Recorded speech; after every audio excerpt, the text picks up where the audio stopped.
Good afternoon, everybody. This is Dave Reid, the race director for the Ironman Santa Rosa on July 29th. I wanted to get a second and chat with you guys.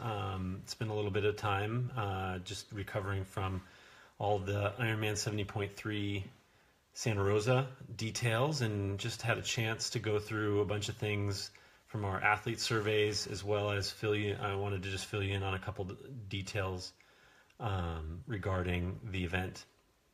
So I hope you guys' training is going well. We're about 6.5 weeks, 46 days from Ironman Santa Rosa. I'm looking forward to seeing everybody at the start line. And we've been busy since the 70.3 Santa Rosa. Lots of details, lots of things learned in that first event, first year with the new venues. So we've taken to heart a lot of really good feedback from athletes that filled out the survey after the 70.3 event. For some of you who are doing both, I appreciate if you took the time to take that survey. It's a really valuable tool for us internally to think about and review the things that worked well and the things that didn't work well, and try and address those to the best that we can. So I take it seriously, and I appreciate those of you who take the time to fill out that survey. Just to start, I'm going to point something out. I'm wearing the Ironman Lake Tahoe 2014 shirt. You may ask, why am I wearing that shirt? The reason is I was the race director that year in Tahoe, the last 2 years of the event up there. And this was the year we had to cancel the event. We had to cancel it because of a wildfire and the smoke and the air quality. And that was a tough call, but it was the right call for athlete safety. And we had to adapt, and it was a big change. And the reason I bring that up is, for some of you folks local to California, or in the kind of tri community, you know that recently we had the famous Escape from Alcatraz race. They canceled the swim, and there are things like that that happen both from a production standpoint side, of event production standpoint side, as well as an athlete's side standpoint, where we have to adapt to changing conditions or to the circumstances that we're presented with.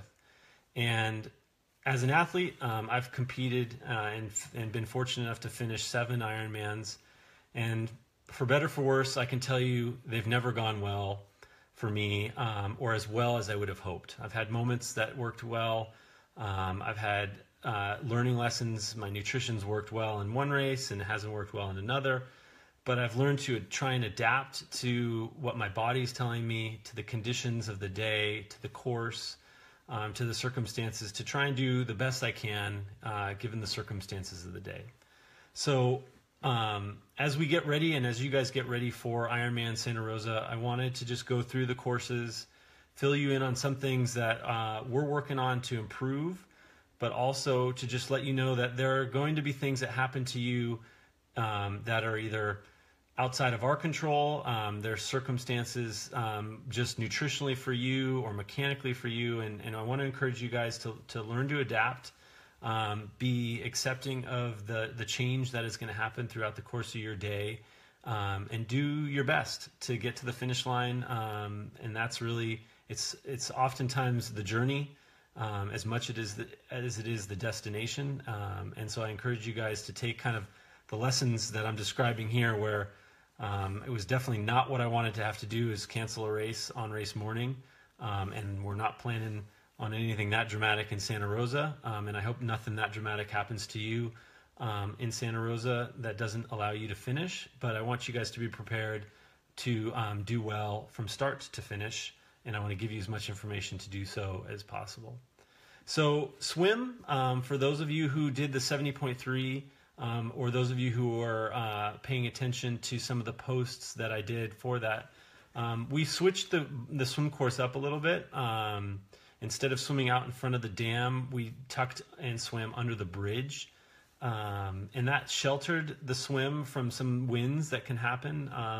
And we were predicting big winds race morning, so we had to adapt and change race week with that. And we're looking at probably sticking with that course for the full. So we'll be doing some map updates in the near future here, and keep posted to Facebook and the website as we get our athlete guide dialed in and posted as well, that some of those details, we're going to tweak the swim a little bit with all likelihood, just to protect everybody from any wind that may come up, and create some chop over that 2.4 mile swim. We got some really good feedback. It was definitely a miss on mine to not have enough carpet and enough padding for that ramp run up to transition.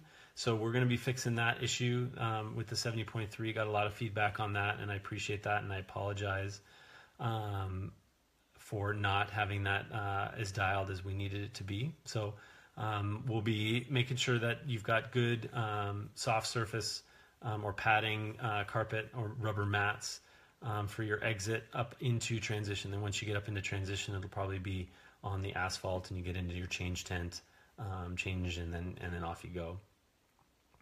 So swim got a slight change with all likelihood, and then you'll be out onto the bike. Bike course. Right now, there's no planned changes. There may be a minor tweak in the city limits of Santa Rosa, so keep posted. I'll definitely let you guys know if I have to change anything. Right now, things are looking steady, but there's a lot of moving pieces in an Ironman event, and I may have to make a minor tweak. Nothing major, nothing you need to worry about training-wise. It just might be a slight route change getting you through downtown Santa Rosa.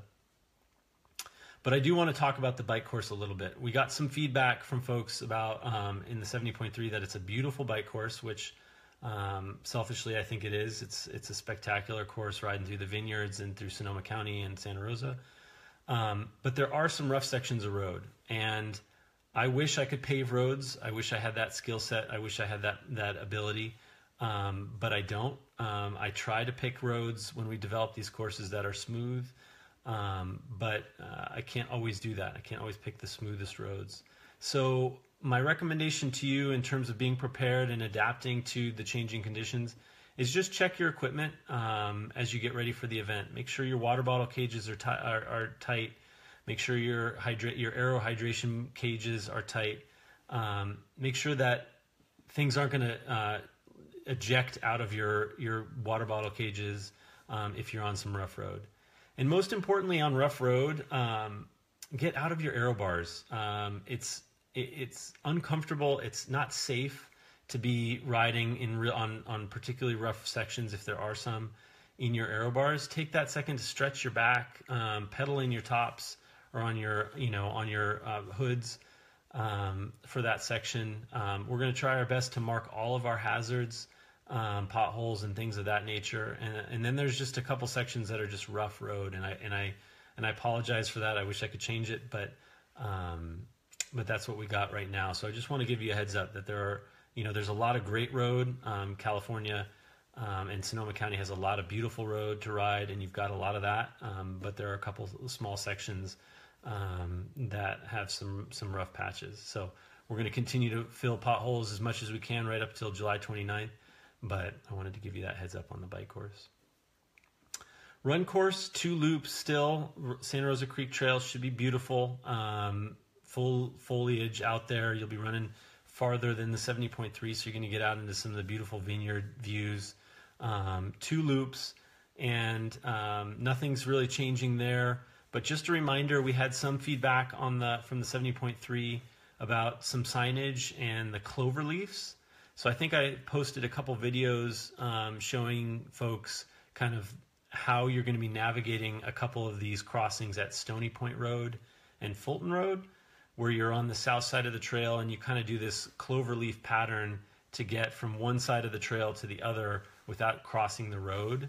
And the reason we have to do that is that we can't shut down those roads for the time duration and impact the residents for the 12 hours that the run course is active.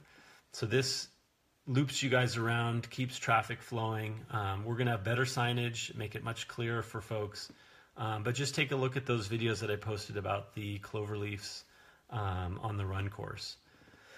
The finish, God, we had a great day for the 70.3 event.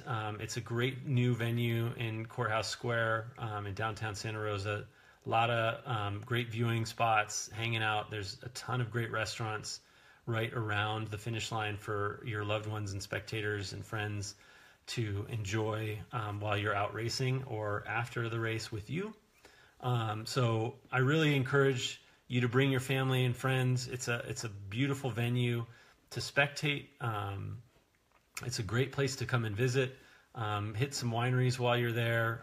Enjoy some of the craft breweries in Santa Rosa, and we really look forward to seeing you in 46 days or less in Santa Rosa. And I hope your training continues to go well. I hope you stay healthy, and just remember, life will throw you curveballs, and I hope that you guys are learning to adapt and get prepared for all of the different changing things that are going to happen to you over the 140.6 miles of Ironman Santa Rosa. But we look forward to seeing you soon. Take care. And if you have any questions, feel free to fire off some questions to this post on Facebook, and I'll do my best to answer them. All right. Take care.